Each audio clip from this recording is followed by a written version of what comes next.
कारण कोई कस्टमर नहीं आ पा रहा। जिस तरह हम लोग मतलब यूँ कहे तो कोई सेल नहीं है, यूँ कहे तो हम लोग भूखे मर रहे हैं। हो सकता है कि अगर ये पोजीशन रहा 1-2 महीना तक तो कितना दुकान रसोई में बंद होने के कगार पे आ गई। कस्टमर तो जीरो के बराबर है, कोई कस्टमर पूरे दिन में 2-3 कस्टमर मात्र आ जा रहे हैं। कई एक दुकान बंद हो चुकी है बैंक रोड में, जहाँ पहले कस्टमर 25 से 30 आते थे, आज के डेट में कम से कम 1 से 2 आ रहे हैं। यहाँ 90% कस्टमर जो है नेपाल से आते हैं। रेंट देने के लिए हम लोग के पास पैसा नहीं है, स्टाफ को पैसा देने की सैलरी देने के लिए पैसा नहीं हम लोग के पास। हम लोग का व्यापार नेपाल के बॉर्डर से ही चलता है। जो नेपाल एकदम बॉर्डर बंद होने से यहाँ कोई हलचल नहीं है। यहाँ व्यापार बिल्कुल ठप पड़ा हुआ है। मार्केट खोल के भी क्या फायदा जब यहाँ का मार्केट बिल्कुल ठप पड़ा हुआ है। महामारी में लोग परेशान थे, लॉकडाउन में 2-3 महीना दुकान बंद हो गया, किराया देना होता था। यहाँ के जितने भी व्यापारी हैं सब परेशान है, कस्टमर आ नहीं रहे नेपाल इंडिया बॉर्डर बंद होने से। अगर ऐसा ही बॉर्डर बंद रहा तो रक्सौल बाजार में बहुत सारे दुकान जो हैं बंद हो जाएंगे। लॉकडाउन से पहले अगर हम देखते थे इस दुकान में कम से कम 200 कस्टमर एक बार खड़े होते थे।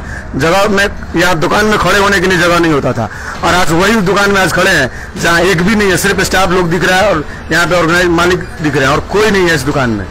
बात तो सही बोल रहे हैं सर आपकी।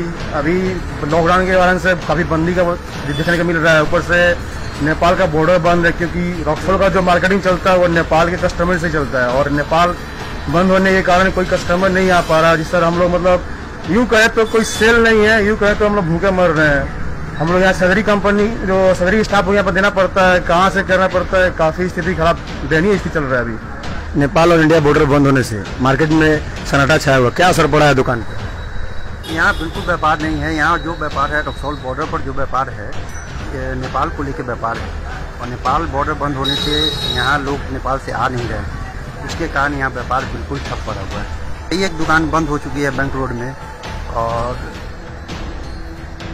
कई बंद होने के कगार पर है। लॉकडाउन खोलने के बाद यहाँ पूरी रक्सौल व्यवस्था एकदम चरमरा गई है। रक्सौल का व्यापार एकदम 0% रह गया है। हम लोग का व्यापार नेपाल के बॉर्डर से ही चलता है। जो नेपाल एकदम बॉर्डर बंद होने से यहाँ कोई हलचल नहीं है। यहाँ पर सरकार भी अपने तरफ से कोई वो कोशिश नहीं कर रही है, क्योंकि जो नेपाल सरकार है वो अपने आपूर्ति का सामान जो है वो ICP के द्वारा अपना आपूर्ति कर रही है। भारत सरकार भी इस पर कोई खबर नहीं ले रही है। हम लोग जो मिडिल क्लास जो व्यापार है वो पूरी तरह से टूट चुके हैं, और हर तरह से हम लोग अभी लाचार बैठे हुए हैं। यहाँ रक्सौल में एक ऐसा भी दुकान है जो लॉकडाउन के कारण दुकान को छोड़ के जाना पड़ रहा है, दुकान बंद होने जा रहा है। तो आइए हम यहाँ पे उन दुकानदार से बात करते हैं। लॉकडाउन के कारण पूरा व्यापार हम लोग ठप हो गया है। बॉर्डर भी बंद होने के कारण जो है पूरा व्यापार हम लोग का ठप है। अभी हम लोग का मेन सीजन था व्यवसाय का, तो वो भी सीजन हम लोग का लॉकडाउन ने प्रभावित कर दिया बुरी तरह से। तो आने वाले समय में हम अभी ऐसा स्थिति है कि रेंट देने के लिए हम लोग के पास पैसा नहीं है, स्टाफ को पैसा देने की सैलरी देने के लिए पैसा नहीं हम लोग के पास। तो लास्ट ऑप्शन यही बचता है कि व्यापार को हम लोग कैसे करें। जब तक सरकार इस पर ध्यान नहीं देगी, बॉर्डर खोलेगी नहीं, तब तक व्यापार हम लोग कर नहीं पाएंगे। लास्ट में हम लोग को अपना व्यवसाय बंद करके जाना पड़ रहा है। ऐसी स्थिति भी आ रही है।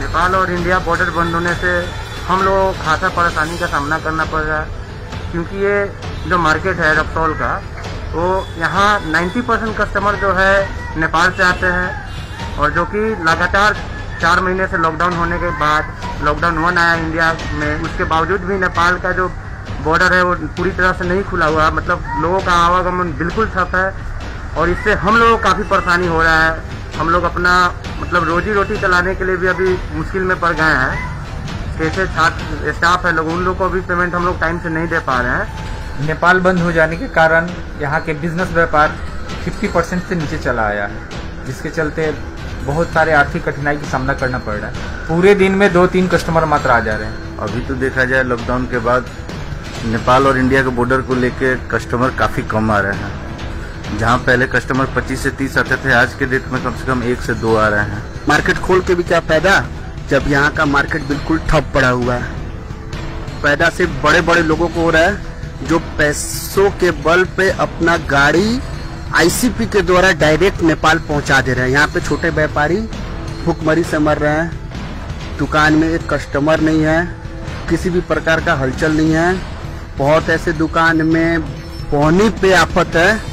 यहाँ की मार्केट की स्थिति बहुत खराब है। इस पे हमारे सांसद और विधायक को विचार करना चाहिए और सरकार को इसमें पहल करनी चाहिए। रक्सौल बाजार में किराना फसल में आप आए हुए हैं, वहाँ देख रहे हैं कि स्टाफ लोग बैठ के लूडो खेल रहे हैं। क्या बात है कि आप लोग दुकान में कस्टमर नहीं है क्या आप लोग के लिए? नहीं सर, कस्टमर तो नहीं है, बॉर्डर सील होने के चलते बहुत प्रॉब्लम है।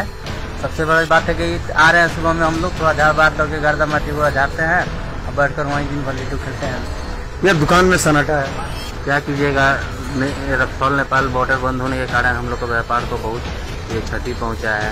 कस्टमर तो जीरो के बराबर है, कोई कस्टमर नहीं, एका दुका बस इधर का नेपाल का कस्टमर नहीं। यहाँ का मार्केट आपको नेपाल बॉर्डर से ही है और जब तक बॉर्डर नहीं खुलेगी यहाँ की मार्केट आगे नहीं बढ़ पाएगी। ऐसा पोजीशन हो गया है कि हम लोग दुकान सुबह आते हैं और शाम तक ऐसे ही चले जाते हैं। हो सकता है कि अगर यही पोजीशन रहा 1-2 महीना तक तो कितना दुकान रक्सौल में बंद होने के कगार पे आ गई है। आप ही रक्सौल में 4-5 दुकान अभी तक बंद हो चुकी है, आपको भी इन्फॉर्मेशन मिला ही होगा।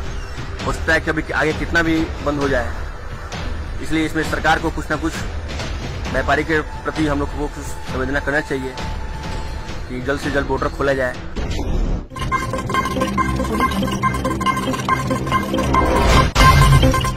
वीरगंज सञ्जाल, तपाईको आफ्नो न्यूज नम्बर 2 को खबर माथि छ हाम्रो नजर। चौतर्फी न्यूज को लागि वीरगंज सञ्जाल निरोज्नुहोस्।